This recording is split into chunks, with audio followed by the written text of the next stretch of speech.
Hello, my name is Brittany Guerrette, and I am the Collections and Research Public Programming Specialist here at Old Sturbridge Village. And today I'm going to talk about one of our special collections in the research library, our precursors to Braille called line types. Today, Braille is the most commonly used tactile writing system for blind and visually impaired individuals. However, in the late 18th century, the first texts were created using embossed Roman letters. This form was created at the first School for the Blind in Paris, France in 1784. During the printing process, letters were already embossed. However, this was the first time it was done intentionally and without the use of ink. Printing blocks needed to be put right-facing rather than reverse, as it was usually done, and this created a raised letter which you could follow with your fingers. However, the use of Roman letters was not the most practical for blind individuals at this time, and it took quite a few years for this to be determined. It is not until the 1830s that the first schools for the blind were established in the United States, in Boston and in Philadelphia. There were many variations of line type at this time, which meant that there was no universal system for the blind community to use in the US as well as Europe. One such system was created by Samuel Gridley Howe, who was the director of the Perkins Institution and Massachusetts Asylum for the Blind in Watertown, Massachusetts.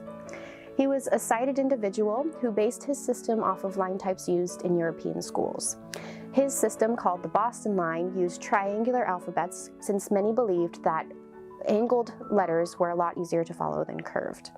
This was the system most commonly used throughout the US for the next 50 years. We have many examples of the Boston line within our research library collection. One is this pamphlet created by the Perkins Institute in 1832.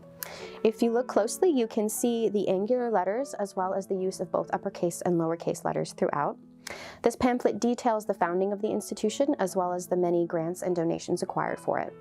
It also illustrates how the embossed system was used to teach music and create illustrations. This bottom section here includes a bar of music, and the lines in the bar of music are actually done using a different line type called prick type, which was commonly used in Germany. The reverse page shows a map which uses embossed topographical features to demonstrate the area of Boston, with letters denoting certain sections of that area. Howe actually created a whole US atlas for his students to use in 1837, and this pamphlet really illustrates his goals for the institution and how he was using this embossed system to teach different sections. We also have several textbooks which were used and created at the Perkins Institution. This one here is the geographical and statistical description of the Earth. And if you look closely at the bottom of the page, you'll see that it was executed by S.P. Ruggles. Stephen Ruggles was hired to create a specific printing press and specific printing blocks for this line type at the school. Each book was printed at the school, and if you look closely at the pages of this book, you can see the outline of each printing block that was used. We also have another textbook created at the school. This one is Murray's Grammar, which was a really common book to have in all schools at the time. This one was published in 1834 using the same printing press. This one here is another copy of Murray's Grammar from 1815, and they have the same text. However, you can see the difference in size. Because these books were made to touch, the words needed to be bigger, and so the book was bigger, which made it very cumbersome for younger students to use. These books were also very expensive to make, so there weren't many for the students to use at the schools. Another style which rivaled the Boston line was called the Philadelphia line. The Philadelphia Institution for the Instruction of the Blind was founded in 1832, and they also created their own tactile text using a printing press. This school was founded by Julius Friedlander, and the press was run by Jacob and Michael Snyder. And if we compare the two lines together, we notice that the Philadelphia line is a lot more consistent. They use entirely uppercase letters, and they don't use the triangular letters that the Boston line does. So this Roman letter line system worked best for adults who became blind later in life and were already familiar with the Roman alphabet. It didn't work very well for young children who were maybe born blind or became blind early in life and didn't know the Roman alphabet.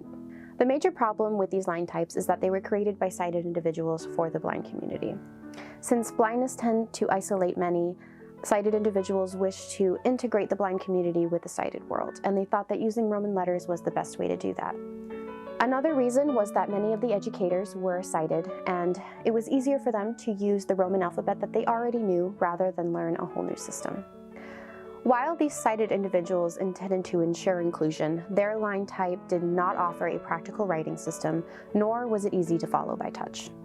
It wasn't until a blind student in France learned about a communication system created by Charles Barbier that our modern sense of Braille was created. This student, of course, was Louis Braille, who created the first form of Braille in 1829 at the age of 16. He published the first form in 1837, around the same time that these line types were being created and used in the US. Eventually, Braille made its way into the US by the 1860s and slowly replaced these line types.